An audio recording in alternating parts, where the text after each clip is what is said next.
This episode of The Town is presented by 20th Century Studios' Avatar: Fire and Ash. Don't miss the movie critics are raving is epic and exciting and gorgeous and heartbreaking, and stands as one of the greatest films ever made. It's got incredible visuals, jaw-dropping action, and a cinematic achievement. Avatar: Fire and Ash, now playing in theaters, and now nominated for the Academy Awards for Best Visual Effects and Best Costume Design. It is Thursday, February 12th. Ever since the content recession started in 2023, Hollywood people have been looking for a path back to the peak TV boom times. What if the answer is in shows with episodes that last just 90 seconds? Microdramas. I feel like people in town won't shut up about microdramas, though the business in this country is still pretty small and surprisingly few seem to understand them. If you're not familiar, these are basically if social media clips were crossed with serial romance novels. Short bursts of content, often 1 to 3 minutes, designed for mobile viewing and to get you hooked, often for free, and then you pay to watch more via micropayments or subscription. The content is cheap and often low quality, a lot of ludicrous romances based on Chinese web novels, badly behaving billionaires, titles like Forever Was a Lie or Waking Up Married to My Crush, that kind of stuff. But they're clearly catching on, mostly in China and other parts of Asia, but increasingly in this country, where revenue from microdramas reached $819 million in 2024, according to one research firm, projected to rise to $3.8 billion by 2030. And globally, the microdrama market is projected to reach $26 billion by 2030. Tons of money flowing into the space, and a bunch of companies have popped up to try to capitalize. One of those is DramaBox. It's a Singapore-based app. They've got a big production studio in LA and participated in a Disney Accelerator program. They're trying to hook U.S. viewers on soapy vertical dramas. And they did $55 million in revenue per month in 2025, $7 million in daily active users. It earns money through pay-per-view, subscriptions. It's even hoping to co-develop projects with Hollywood talent. So how is that possible when entire shows can cost less than $300,000? That's what I wanted to talk about with my guest, Shicong Zhu. She's the DramaBox LA-based head of studio. She's going to get into the microdrama market right now. What works in this genre of content, how they make money, all of it. Today, it's the microdrama boom, big money from small episodes. From The Ringer and Puck, I'm Matt Belloni, and this is The Town.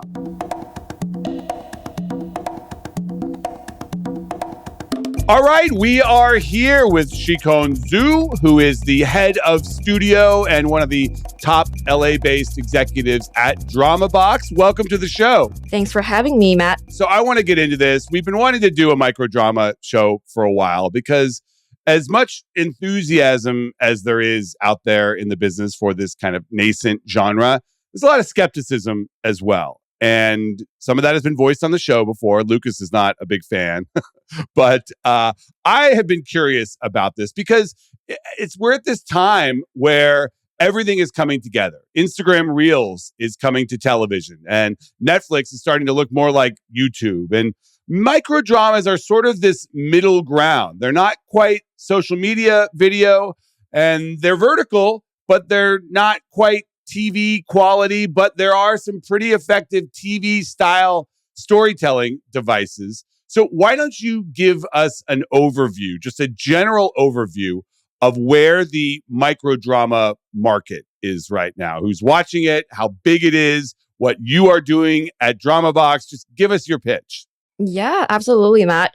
So I guess to just kind of break down what vertical drama is briefly, it is bite-sized mobile first content that are overall like 90 to 120 minutes long, and each episode is around a minute to 3 minutes long. So a whole show is broken down into around 50 to 90 episodes, and we normally release them all in one go so people can go and binge it, and it's normally operating on a freemium model, meaning that you can watch the free episodes and unlock the rest by paying. So where the market is right now, I think we're looking at a 12 billion to 14 billion global market by the end of 2026. And this format first started in China, and the market has been surging, and also it's still 80% of the market is still in China. But I think the US is the fastest growing market right now. And why is that? What is driving that? What are the demos on the US microdrama market? I think in the beginning, because I joined this industry in early 2023, and by that time, it's mostly women over 45. So I think by that time, 70% of the demo were women over 45. And now it is starting to shift already. We're seeing 46% of the audience who are 18 to 34, still women. But the highest spender right now are women aged 35 to 55, particularly in the US and the UK. And it's a lot of romance. There's a lot of fantasy, It is romance, a lot of sort romance. of heightened romance stuff, my secret billionaire boyfriend, that kind of stuff.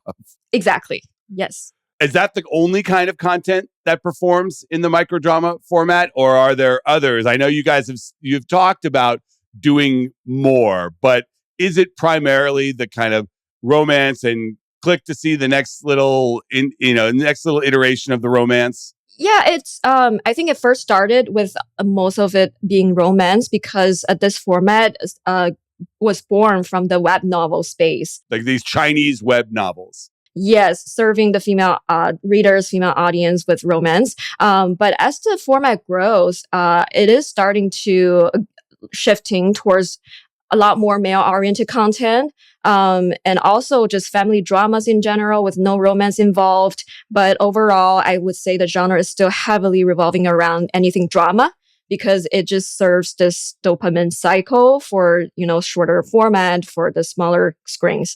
So drama right now, I would say would be the number one genre in the space right now. It's funny that we're talking about this because obviously Quibi was trying a version of this 6 years ago, and they flamed out after 6 months, in part because everything was just so expensive. And I don't think people were quite willing to go to a separate app to watch the kind of stuff that they could watch on YouTube. But you do have a separate app, and you guys are getting people to go to this. Is it just that the model has changed and you can only do this kind of content on a hyper micro budget model? Is that the secret sauce here? A lot of things have changed since Quibi. For example, during COVID, people really started to cultivate this habit of scrolling on their phone, and they start to consume content in a very different way compared to before. I think that really helped people getting used to this mobile first format with the vertical dramas. Also, yes, the shows are made really cheap. I think we're looking at around around $2,000 per minute. $2,000 per minute. How is that possible? Like, I think people in Hollywood are going to hear that and like their jaws will drop because you can't get out of bed for less than a couple $1 million an episode for a typical Hollywood show. And these are being made at a price. I mean, obviously you are not using union labor.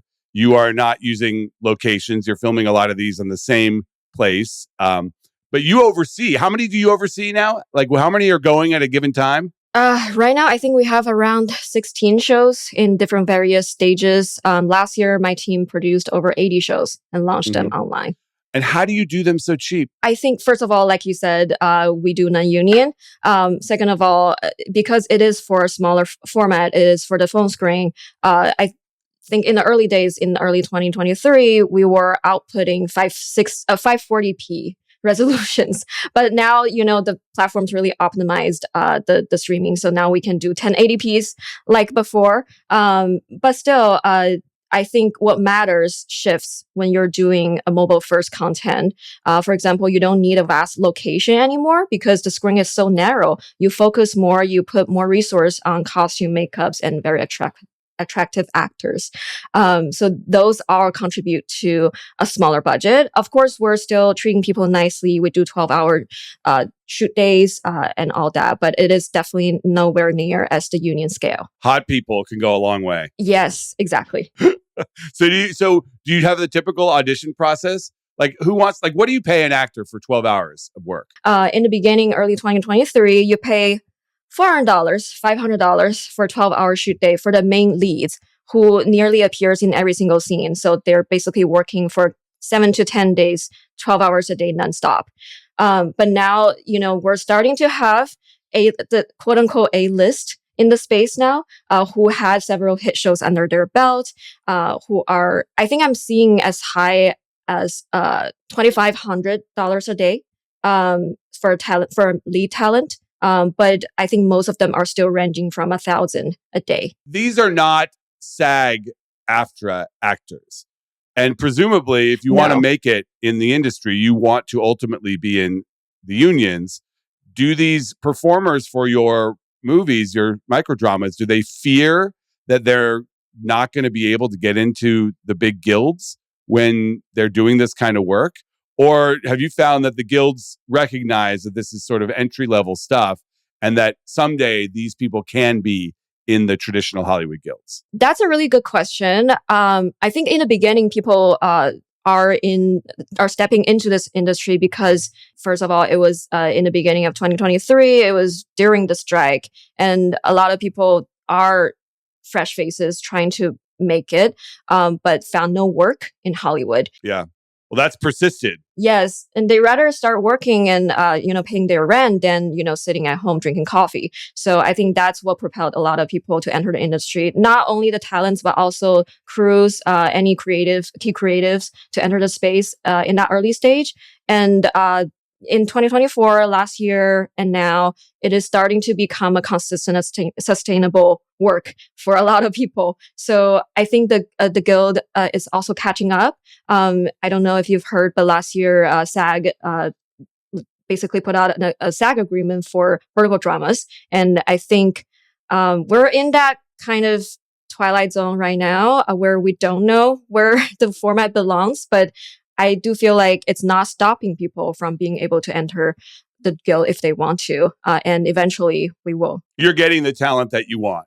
Yes, we are. What about writers? Sorry, I just want to add one more that we definitely want to work with union actors, of course. But right now we're not tapping into that pool yet. Well, you're going to have to pay for them and the budgets will go up. It could throw off your entire model. All of a sudden you got Teamsters taking people in golf carts from one place to another and charging you $30 an hour. Yeah, that is a luxury for sure in this space. Writers, because it's a particular skill to be able to build to some kind of a cliffhanger every 90 seconds. And it's a unique way to watch this stuff, and it's a unique way to write. So is there a community now of microdrama writers that are just very good at this stuff? Like, where do you find your writing talent? Yeah, I think for writers, it might surprise people because in the early days, I started with this company called Real Shore in my early days. Sure. And I found that a lot of writers in that company are actually having a game background. So they either wrote for visual novels or interactive novels in the beginning. So they're not screenwriters. And for vertical drama, they transition from that space to film and TV, which is very interesting. And I think they're one of the earliest writers in the space who came from web novels and interactive novels. And now more and more actual screenwriters are also entering into the space. But definitely we're seeing a learning curve here because this format is just so mobile driven. It is so emotional driven. So it's not plot driven. So it is basically, I think it is different than a lot of the things that are taught in film schools right now. So this is in the long tradition of soap operas. This is basically a spliced up, emotionally driven soap opera, largely for women. They can watch late at night if they're lying in bed, fantasizing. And this is like the next iteration of that. Yes. All right. So this is all about a scale business, right? It's not about the individual. So how long does it take to shoot a 120-minute microdrama show that's going to be split up into 50 segments? Are you doing one of these a week? Is this like the Hallmark holiday movie pipeline where it's just bang them out in 2 weeks? What is it? Oh, it is very similar to the Hallmark pipeline. Actually, we see a lot of talents and crews that came from that space. That's not a surprise. Work really well in this space right now. Yes. So yeah. So I can maybe just take you from the top, like from script ideation to ready for production. That normally is a month and a half process. And once the production team get the script, they normally have a 3 to 4 weeks prep That's a good amount of prep in this space. And then they shoot the 100 pages script in the time span of 7 to 10 days.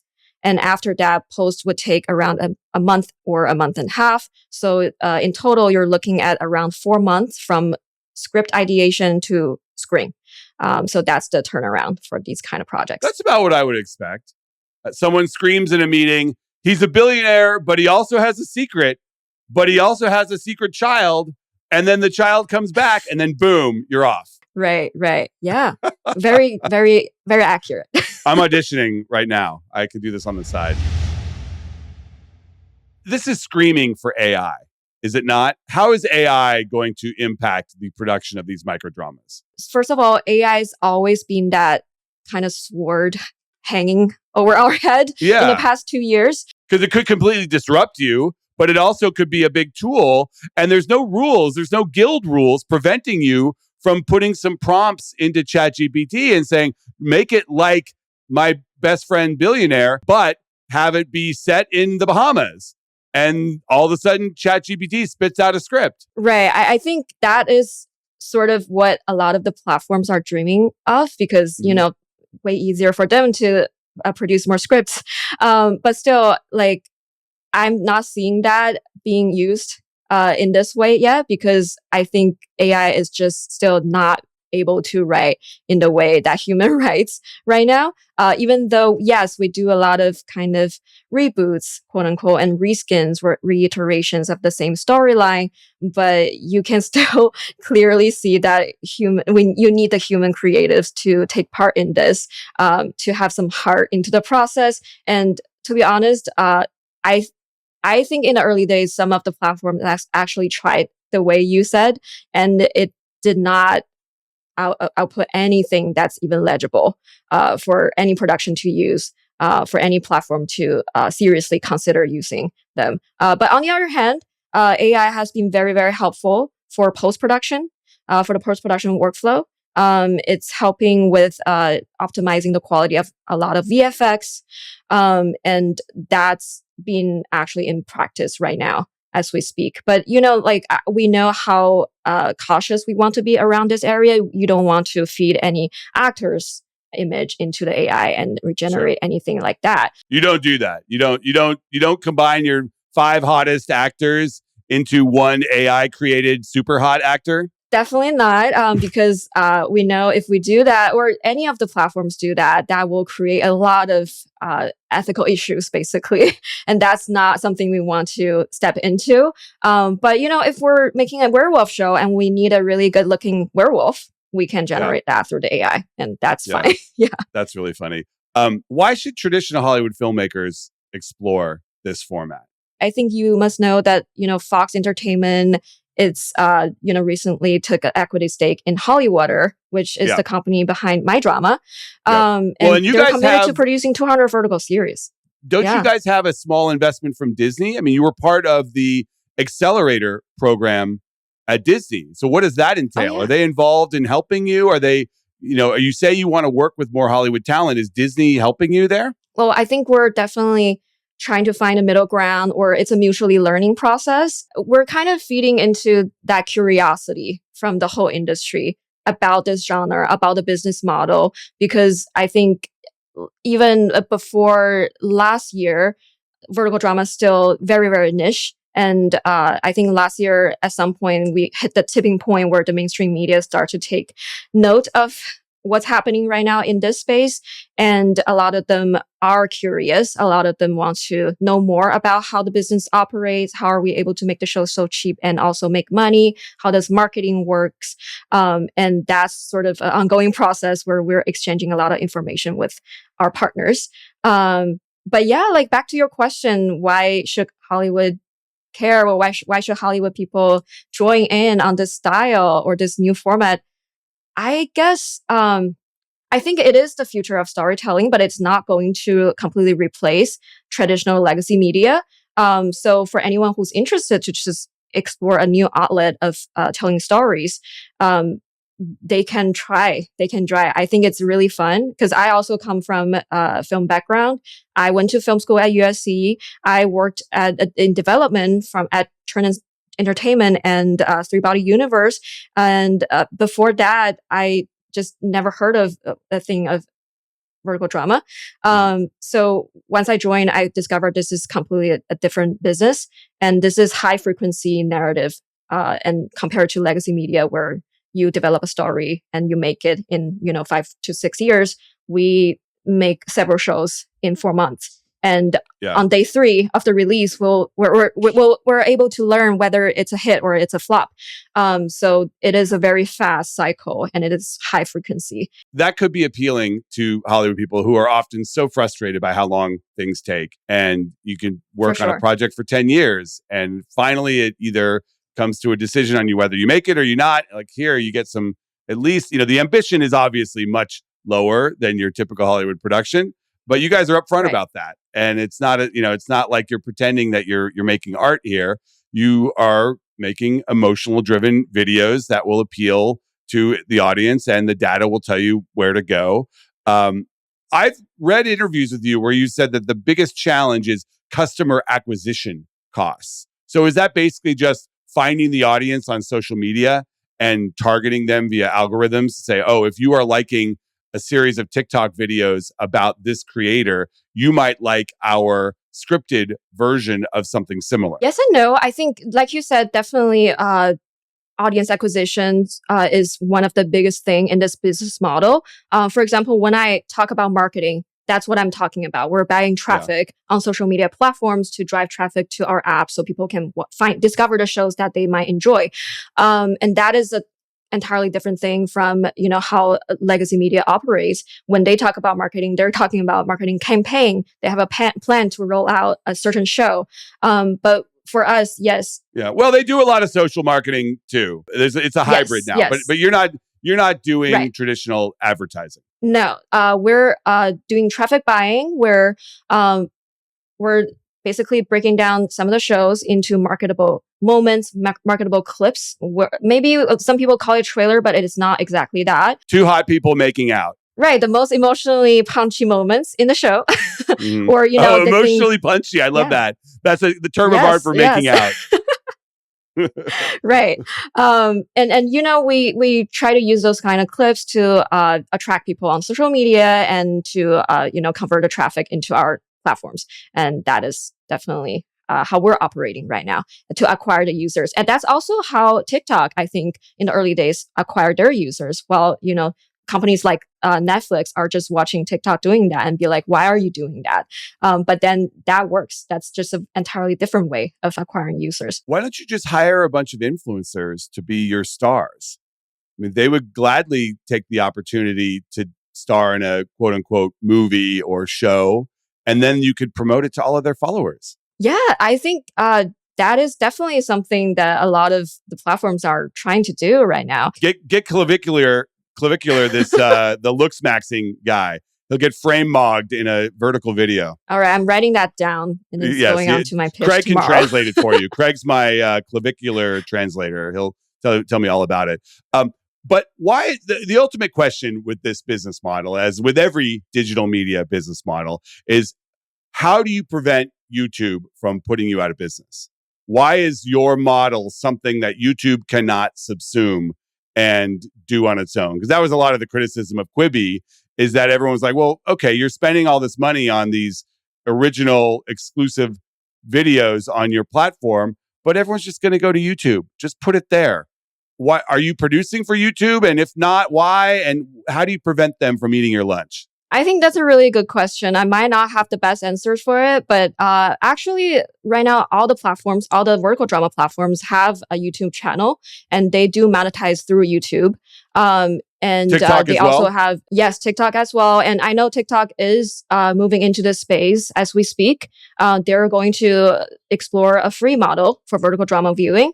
So that's also going to create a lot of new energy in the space. And we'll see how it goes. Okay. Craig, do you have anything here? I know you sort of cringe at a lot of this stuff, but it seems to be working. What is the perception around town of microdramas when you're in meetings and you're talking to people? Is the feedback often negative? Is it questioning? Kind of what is the general vibe when you take these meetings and talk to people? I think the most of the sentiment we encounter would be curiosity in general. People are genuinely curious, what is this format and how is it different from traditional media and why does it work? So they're all very open to hear us.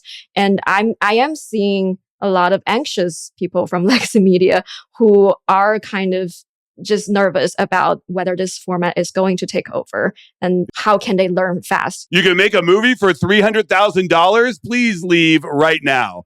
That's what the producers would say. The studio is probably saying, you can make a movie for $300,000? Like, we're gonna put you in charge of everything. Yeah, if they're not a union signatory. Right. I know the way this plays out with the guilds will be very interesting. All right. I appreciate you coming on the show. Thank you very much. Thank you so much, Matt and Craig. We are back with the call sheet. Craig, we missed you at the premiere of GOAT last weekend. You were not able to attend. I went with my 9-year-old son. He ended up meeting Steph Curry, got the coveted autograph. You were very jealous. Very jealous. Happy for your son. I hope he recognized that he was in the presence of greatness. Exactly. There were actual goats on the red carpet. You also missed that. Big weekend at the box office. GOAT is actually not the biggest title.